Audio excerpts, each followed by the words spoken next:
कधीच नाही चुकणार तुमचे फेवरेट टीव्ही शोज झी5 सोबत, तेही एकदम फ्री। तुम्ही सगळे मला त्या दिवशी बोललात खरं, पण भुवनेश्वरी मॅडम आणि चारुलता मॅडम मध्ये काय सिमिलॅरिटी आहे? खरं ग? नाही म्हणजे 2 मिनिटं मी पण फसलेच होते अगं। पण आई, आता त्यांच्या घरातलं सगळं इक्वेशनच बदललं असेल नाही? म्हणजे काय बदल होईल? अगं म्हणजे बघ ना, अधिपती जिजूंची खरी आई घरात आली आहे। मग कसं होणार ग सगळं? काय होणार आहे हिरा? सगळं चांगलं होणार आहे। आपण त्या दिवशी बघितलं ना प्रत्यक्ष जाऊन डोळ्यांनी, किती छान चाललं होतं सगळं। नाही ते सगळं ठीक आहे, पण अगं भुवनेश्वरी मॅडमची बहीण, त्यांची भाची, त्यांची आई सगळे त्याच घरात आहेत, मग त्यांचं काय? त्यांचं काय, तिथेच राहतील ना एकत्र गुण्या गोविंदाने। उलट मला अक्षरा सांगत होती की चारुलता ताई आल्यापासून चारू हा सर आहेत ना, त्यांच्या तब्येतीमध्ये खूप सुधारणा झाली आहे म्हणे। अगं खूप कमी औषधं घेतात आता, ते निम्म्यावर आल्यात गोळ्या। नाही ते सगळं ठीक आहे, पण आई मला ना काहीतरी गडबड वाटतेय। तुला ना सगळ्या गोष्टींमध्ये गडबड वाटते, काही नाही असं, सगळं छान आहे। उलट मी कधी कधी असा विचार करते की चारुलता ताई वापस आल्यामुळे चारू आज सरांना किती आनंद झाला असेल ना। तू कल्पना करू शकतेस का त्यांच्या आनंदाची? हो म्हणजे मी कल्पना करू शकते, पण हा आनंद किती वेळ टिकणार ग? म्हणजे जेव्हा भुवनेश्वरी मॅडम परत येतील तेव्हा काय? ते म्हणतात ना की एका म्यानात 2 तलवारी राहू शकत नाहीत, तसंच भुवनेश्वरी मॅडम आल्यावर एकाच घरात भुवनेश्वरी मॅडम आणि चारुलता मॅडम कशा राहतील अगं? आणि तुला माहितीच आहे भुवनेश्वरी मॅडमचा स्वभाव कसा आहे, आणि त्या चारुलता मॅडम अगदी विरुद्ध आहेत। हो ग इरा, हे मात्र खरं बोलली आहेस तू। म्हणजे चंद्र आणि सूर्य एवढा फरक आहे त्या दोघींच्या स्वभावामध्ये। अगं आई मी तेच म्हणतेय, चारुलता मॅडमच्या साधेपणासमोर भुवनेश्वरी मॅडमचा कोल्हापुरी तडका भारी पडणार आहे। त्यांचा काही टिकाव लागणार नाहीये भुवनेश्वरी मॅडम समोर, आणि त्यांच्या अगदी मुळू वागण्याला भुवनेश्वरी मॅडम काही भीक घालणार नाही।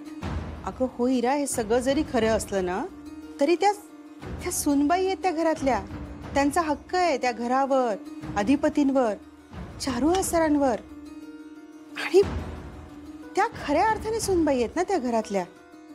आणि या गोष्टीला भुवनेश्वरी मॅडमही काहीच करू शकणार नाहीत। आई तुलाही माहितीये, अधिपती जिजू चारुलता मॅडमना आई मानत नाहीत। मी तर ऐकलंय धड त्यांच्याशी नीट बोलत सुद्धा नाहीत। अगं भुवनेश्वरी मॅडमना शोधण्यासाठी त्यांनी माणसं लावली आहेत मागे, किती प्रयत्न करतायत ते, त्यांच्याशिवाय त्यांना काही सुचतच नाही। हो इरा, पण हे बघ होईल, हळूहळू बदल होईल। कसला बदल होतोय आई? चारुलता मॅडमना काहीही किंमत नाहीये त्यांच्या आयुष्यात, त्यांच्यासाठी भुवनेश्वरी मॅडमच त्यांच्या आई आहेत। अगं पण शेवटी रक्ताचं नातं आहे ग, वळणाचं पाणी वळणाला जातच। आणि आता अधिपतींना भुवनेश्वरी मॅडम विषयी काळजी वाटणं, त्यांचा शोध घेणं, हे सगळं मी समजूच शकते, कारण एवढ्या वर्षांची सवय आहे ग त्यांची, अशी क्षणात कशी काय संपेल, नाही का? पण शेवटी चारुलता ताई या त्यांच्या आईच आहेत, आणि याची जाणीव अधिपतींना कधीतरी होईलच, आणि एवढ्या वर्षांचा त्यांचा दुरावा एका क्षणात मिटून जाईल। नाही, हे बघ, आईची माया मुलापर्यंत नक्की पोहोचेल, मला खात्री आहे। आई तुला खरं सांगू का, म्हणजे अधिपती जिजू आणि भुवनेश्वरी मॅडमचं मी नातं बघितलंय, खूप इंटेन्स आहे। मला नाही वाटत की अधिपती जिजू भुवनेश्वरी मॅडम सोडता कुणा दुसऱ्याचा आई म्हणून विचार करतील, अगदी चारुलता मॅडम त्यांच्या सख्या आई असल्या तरीही। नाही तुझं खरं आहे इरा, पण तरीही मी तुला सांगते, ऐक, काही झालं तरी चारुलता मॅडमनी जन्म दिलाय ना अधिपतींना, जन्मदात्री आहेत त्या, आणि हे सत्य अधिपती किती दिवस नाकारू शकतील? नाही जन्म दिला मान्य आहे, पण सांभाळलं कुणी? इतक्या वर्षांचा सहवास कुणाचा आहे? भुवनेश्वरी मॅडमचाच ना। भुवनेश्वरी मॅडमनी अधिपती जिजूंवर संस्कार केलेत, ते कसं विसरतील, कसं अंतर देतील त्यांना? मला नाही वाटत की चारुलता मॅडमना भुवनेश्वरी मॅडमची जागा देतील अधिपती जिजू. नाही, भुवनेश्वरी मॅडमची जागा चारुलता ताईंना मिळेल की नाही मला नाही माहिती. हा, पण चारुलता मॅडमची जागा एक दिवस त्यांना नक्की मिळेल, मला खात्री आहे. हिरा, एक दिवस अधिपती त्यांचा आई म्हणून स्वीकारतील, बघ तू. नाही माहिती मला. पण मला माहितीये ना अगं, कारण आई आहे मी. आता हिरा आपलंच बघ ना, आपल्या दोघींमध्ये किती वाद होत होते, किती भांडणं व्हायची, मी किती रागवायचे तुला. पण मला सांग, त्यामुळे तुला माझी ओढ आणि मला तुझी ओढ कमी झाली आहे का? हिरा, असंच असतं ग. आईची माया आहे ती, अशी तुटत नसते.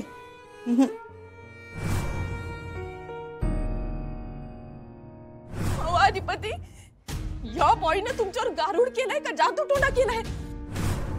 म्हणून या बाईची बाजू घेऊन तुम्ही माझ्याशी भांडायला सा? अगं, तुझी चूक आहे म्हणताना तुला सगळी बोलायला काय खोळ कुत्र चावलेलं नाही आम्हाला. चल, माफी माग. जाऊ दे अधिपती, जाऊ दे. अगदी छोटीशी गोष्ट होती, त्यांनी खूप वाढवली, पण आपण सोडून देऊया. जाऊ दे. नाही नाही, असं सोडून देत नसतोय मी. चूक केल्या हिनं शिक्षा व्हायला पाहिजे. आई साहेबांची बहीण असली म्हणून काय झालं? आई साहेबांनी कवा पाठीशी घातलं नाही हिला, होय का? सांग की त्यासनी. दरवेळी चुकीची शिक्षा भोगल्याच नव्ह. आई साहेबांचे सगळे रीतिरिवाज नियम पाळायचेच नव्ह तुला, मग यो बी रिवाज पाळायला पाहिजे. सगळ्यांसाठी इथं एकच नियम आहे. बरोबर आहे, अजिबात हायगाई करायची नाही. लयच तोंड सोडले हिला आज. हिला शिक्षा झालीच पाहिजे.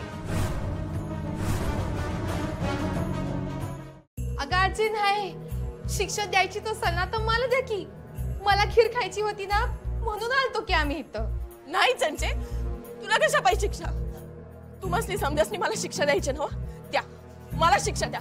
काय करायचंय? डोसकं फोडायचंय माझं का चापकानं फटके द्यायचे? काय या घरात हाकलून द्यायचंय मला? हाकला, हाकला, घ्या पकडा आणि घरात हाकला मला, घ्या.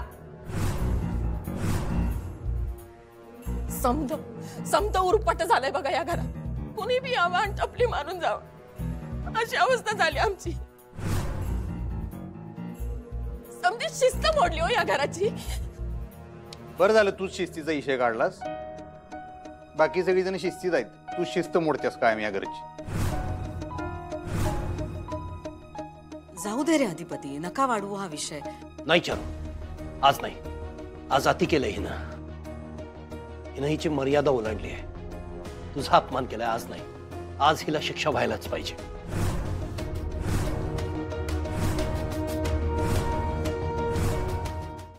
झी5 ॲप डाउनलोड करा आणि पहा सर्व एपिसोड्स एकदम फ्री.